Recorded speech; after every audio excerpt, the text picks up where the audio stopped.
ভালোবাসে আমার ছোট্ট রান্নাঘরে তোমাদের আরও একবার স্বাগত জানাই। আজকে আমি তোমাদের সঙ্গে বাসন্তী পোলাওয়ের রেসিপি শেয়ার করব। আমরা অনেকেই পোলাও রান্নার সময় জলের মাপ ঠিকঠাক বুঝতে পারি না, যেটা আমার ক্ষেত্রেও হতো আগে।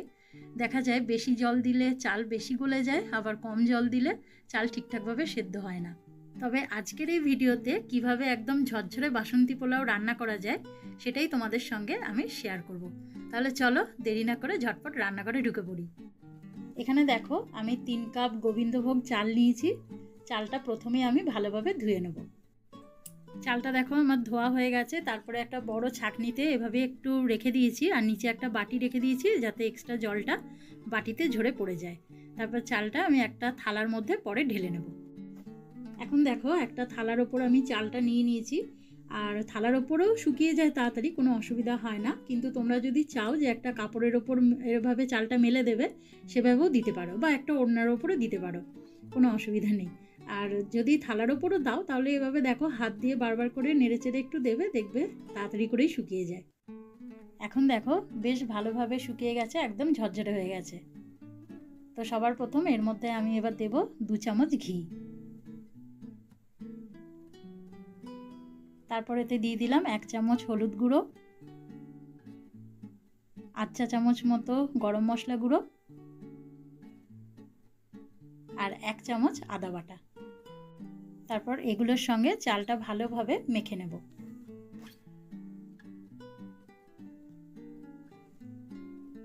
তো দেখো চালটা ভালোভাবে আমি মেখে নিয়েছি। আর এদিকে দেখো একটা পাত্র আমি ওভেনে বসিয়ে দিয়েছি। তো পাত্রটা গরম হওয়ার পর আমি এতে দিয়ে দিলাম 2 চামচ ঘি। তারপর এতে দিয়ে দেব 2টো তেজপাতা। এর সঙ্গে দেব 3টে এলাচ, 3টে লবঙ্গ, আর অল্প একটু দারচিনি। ব্যাস, এটা দেওয়ার পর আমি এখানে বেশ কিছু কাজু বাদাম নিয়ে নিয়েছিলাম, তো সেটাও দিয়ে দিলাম। তারপরে এই সবগুলো একটু ভালোভাবে ভেজে নেব। কাজুটা একটু ভালোভাবে ভেজে নিয়ে এর মধ্যে আমি দিয়ে দিলাম কিশমিশ। তারপর কিশমিশটাও একটু এগুলোর সঙ্গে অল্প করে ভেজে নেব। এরপর আমি এর মধ্যে মেখে রাখা চাল দিয়ে দেব।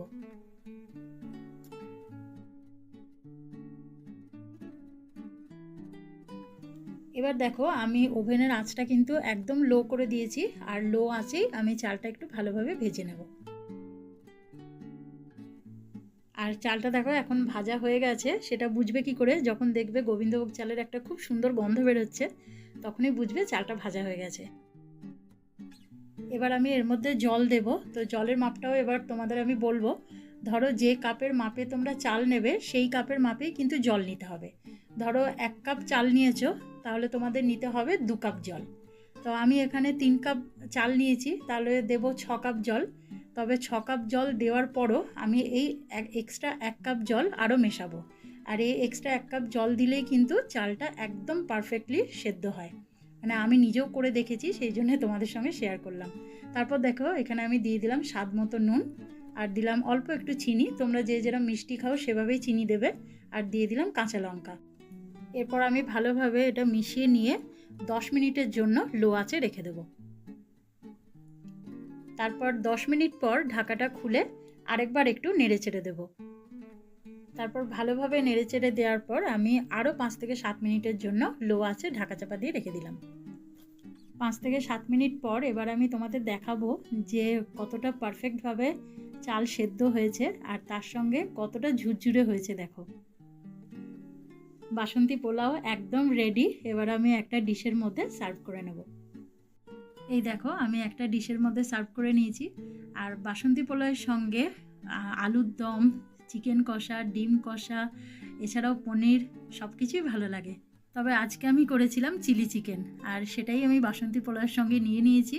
তো তোমাদের আজকে রেসিপি কেমন লাগলো অবশ্যই কিন্তু আমাকে কমেন্ট করে জানিও, আর ভালো লাগলে একটা লাইক করে দিও। আর যারা যারা আমার চ্যানেলে নতুন এসেছো, আমার চ্যানেলটিকে সাবস্ক্রাইব করে আমার পাশে থেকো। তাহলে তোমাদের সঙ্গে আবার খুব তাড়াতাড়ি দেখা হচ্ছে নতুন আরেকটা রেসিপি নিয়ে। তোমরা সবাই ভালো থেকো, সুস্থ থেকো, সাবধানে থেকো।